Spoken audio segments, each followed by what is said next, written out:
लेकिन Golan Heights पर Israeli कब्जे को भी डिकोड करना जरूरी है।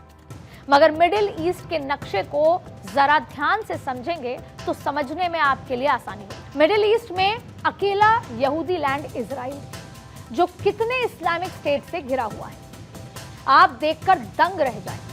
छोटा सा इजराइल है, बगल में सीरिया है, जहां कई आतंकी विद्रोही गुट आज सत्ता पर कब्जे के लिए खून खराबा कर रहे हैं। इजराइल के बगल में लेबनान भी है, और वहीं जो हिजबुल्लाह को इजराइल के खिलाफ इस्तेमाल कर रहा है। जॉर्डन भी है, ईरान इराक के बगल में है। हालांकि इराक का झुकाव इजराइल के दोस्त अमेरिका के साथ है, लिहाजा ईरान की इराक में ज्यादा नहीं चलती। इधर सऊदी अरब इजराइल से सटा हुआ है, उसके नीचे यमन है, जो हुती विद्रोही को शरण दिए बैठा है। यमन के बगल में ओमान है, यूएई, कतर, बहरीन, कुवैत और इजिप्ट भी है, जिसे आप मिस्र के नाम से भी जानते हैं। तो आप समझ सकते हैं कि इजराइल खतरों के बीच बैठा है अपनी संप्रभुता को लेकर, इसलिए वो चिंतित रहता है। हालांकि कोई भी इस्लामिक स्टेट इजराइल से हेड टू हेड टकराने में कतराता है, क्योंकि छोटा सा होने के बावजूद इजराइल अपने मजबूत इरादे और बेहतरीन आर्मी कैपेबिलिटीज के चलते दुनिया में मशहूर भी है। लेकिन मजबूती कितनी भी क्यों ना हो, अड़ोस पड़ोस में दुश्मनों की फौज होगी तो फिक्र तो होगी। अब देखिए, इजराइल के इर्द गिर्द ये जो इस्लामिक स्टेट्स हैं, उनमें से कई तो आतंकी गुटों को पाल पाल कर इजराइल के खिलाफ चाल चलते रहे। यही चिंता नेतन्याहू की है।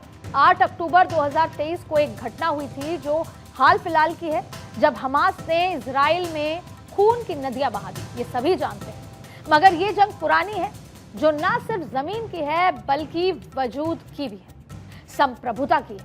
इजराइल के ये पड़ोसी देश कट्टर इस्लामिक कायदों के पक्के वाले रहनुमा हैं, जिनमें सबसे ऊपर ईरान है, जो रह रहकर इजराइल से टकराता रहता है, सीधे तौर पर भी और प्रॉक्सी आउटफिट के जरिए भी। इजराइल के खिलाफ वो कौन कौन से प्रॉक्सी टेरर आउटफिट्स हैं जिन्होंने ये इस्लामिक देश इजराइल के खिलाफ उन्हें उकसाते रहते हैं? जरा इस पर भी गौर करना लाजमी होगा। चलिए देखते हैं इजराइल की टेंशन और कितनी आगे है।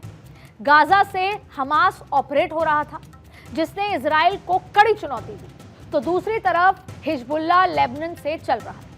लेबनान उसे इजराइल के खिलाफ उकसाता रहता है। यह अलग बात है कि हमास और हिजबुल्लाह अंतिम सांसें गिन रहे हैं। हानिया से लेकर सिनवार तक और हिजबुल्लाह के आका नसरल्लाह को जहन्नुम का रास्ता दिखा दिया गया। उधर सऊदी अरब के नीचे छिपा यमन भी है, जहां से हुती विद्रोही हमास और हिजबुल्लाह को सपोर्ट देते रहते हैं, ताकि इजराइल को इस्लामिक कट्टरपंथ का पाठ पढ़ाया जा सके। ऊपर से ईरान है, जो रह रहकर इजराइल पर रॉकेट और बैलिस्टिक मिसाइलें दागता रहता है। रही बात सीरिया की, तो इजराइल को डर है कि अमेरिका का दुश्मन आईएसआईएस अमेरिका के दोस्त इजराइल को भी टारगेट कर सकता है, और इसीलिए इजराइल सीरिया पर ना सिर्फ नजर बनाए हुए है, बल्कि अपनी सेना को भी ऑपरेट करने की छूट दे चुका है।